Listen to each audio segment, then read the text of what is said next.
اجمیر شریف میں نعتیہ مشاعرہ تھا۔ فہرست بنانے والوں کے سامنے یہ مشکل تھی کہ جگر مراد آبادی صاحب کو اس مشاعرے میں کیسے بلایا جائے۔ وہ کھلے رند تھے، یعنی پیتے پلاتے تھے، اور نعتیہ مشاعرے میں ان کی شرکت ممکن نہیں تھی۔ اگر فہرست میں ان کا نام نہ رکھا جائے تو پھر مشاعرہ ہی کیا ہوا؟ منتظمین کے درمیان سخت اختلاف پیدا ہو گیا۔ کچھ اس کے حق میں تھے اور کچھ اس کے خلاف۔ دراصل جگر کا معاملہ تھا ہی بڑا اختلافی۔ بڑے بڑے شیوخ اور عارف باللہ اس کی شراب نوشی کے باوجود ان سے محبت کرتے تھے، انہیں گناہ گار سمجھتے تھے، لیکن لائق اصلاح بھی۔ شریعت کے سختی سے پابند علماء حضرات بھی ان سے نفرت کرنے کے بجائے صرف افسوس کرتے تھے کہ ہائے کیسا اچھا آدمی کیسی برائی کا شکار ہے۔ عوام کے لیے وہ ایک شاعر تھے، لیکن تھے شرابی۔ تمام رعایتوں کے باوجود علماء حضرات بھی اور شاید عوام بھی یہ اجازت نہیں دے سکتے تھے کہ وہ نعتیہ مشاعرے میں شرکت کریں۔ آخر کار بہت کچھ سوچنے کے بعد منتظمین مشاعرہ نے فیصلہ کیا کہ جگر کو مدعو کیا جانا چاہیے۔ یہ اتنا جرأت مندانہ فیصلہ تھا کہ جگر کی عزت کا اس سے بڑا اعتراف نہیں ہو سکتا تھا۔ جگر کو مدعو کیا گیا تو وہ سر سے پاؤں تک کانپ گئے۔ میں گناہ گار ہوں، رند ہوں، سیاہ کار ہوں، بدبخت اور نعتیہ مشاعرہ؟ نہیں صاحب نہیں۔ اب منتظمین کے سامنے یہ مسئلہ تھا کہ جگر صاحب کو تیار کیسے کیا جائے۔ ان کی تو آنکھوں سے آنسو اور ہونٹوں سے انکار رواں تھا۔ نعتیہ شاعر حمید صدیقی نے انہیں آمادہ کرنا چاہا اور ان کے مربی نواب علی حسن طاہر نے کوشش کی، لیکن وہ کسی صورت تیار نہیں ہوتے تھے۔ بالآخر اثر گمنڈوی نے حکم دیا تو وہ چپ ہو گئے۔ ایک دن گزرا، 2 دن گزرے، وہ سخت اذیت میں تھے۔ نعت کے مضمون سوچتے تھے اور غزل سرہانے بوتل رکھی ہوتی تھی۔ اسے کہیں چھپا دیا، دوستوں سے کہہ دیا کہ کوئی اس کے سامنے شراب کا نام تک نہ لے۔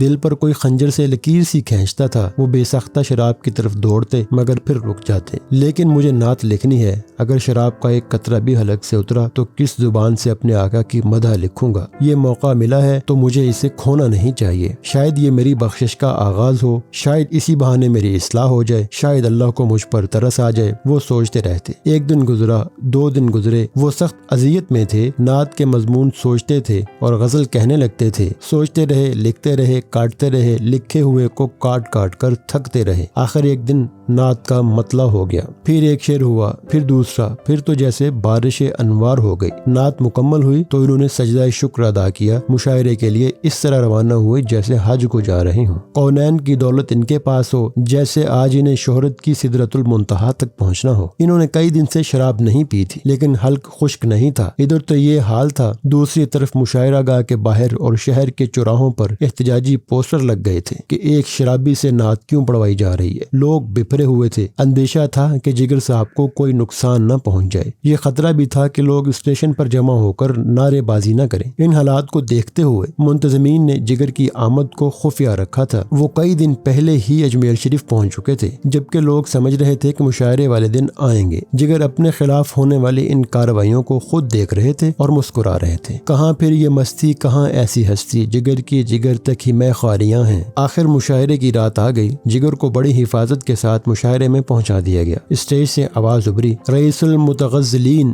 حضرت جگر مراد آبادی۔ اس اعلان کے ساتھ ہی ایک شور بلند ہوا۔ جگر نے بڑے تحمل کے ساتھ مجمع کی طرف دیکھا۔ آپ لوگ مجھے ہوٹ کر رہے ہیں یا نعت رسول صلی اللہ علیہ وسلم کو، جس کے پڑھنے کی سعادت مجھے ملنے والی ہے، اور آپ سننے کی سعادت سے محروم ہونا چاہتے ہیں؟ شور کو جیسے سانپ سونگھ گیا ہو۔ بس یہی وہ وقفہ تھا جب جگر کے ٹوٹے ہوئے دل سے صدا نکلی، ایک رند ہے اور مدحت سلطان مدینہ، ہاں کوئی نظر رحمت سلطان مدینہ۔ جو جہاں تھا ساکت ہو گیا۔ یہ معلوم ہوتا تھا کہ جیسے ان کی زبان سے شعر ادا ہو رہا ہے اور قبولیت کا پروانہ عطا ہو رہا ہے۔ نعت کیا تھی؟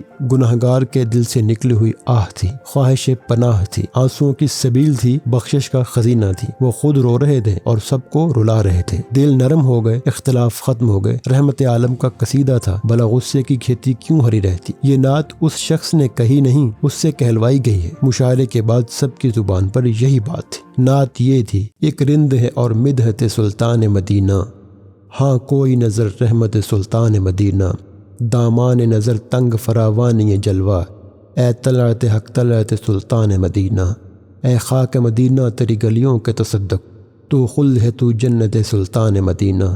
اس طرح کہ ہر سانس ہو مصروف عبادت، دیکھوں میں در دولت سلطان مدینہ، ایک ننگ غم عشق بھی ہے منتظر دید، صدقے تیرے اے صورت سلطان مدینہ، کونین کا غم یاد خدا اور شفاعت، دولت ہے یہی دولت سلطان مدینہ، ظاہر میں غریب الغربا پھر بھی یہ عالم، شاہوں سے سوا سطوت سلطان مدینہ، اس امت آسی سے نہ منہ پھیر خدایا، نازک ہے بہت غیرت سلطان مدینہ، کچھ ہم کو نہیں کام جگر اور کسی سے، کافی ہے بس ایک نسبت سلطان مدینہ۔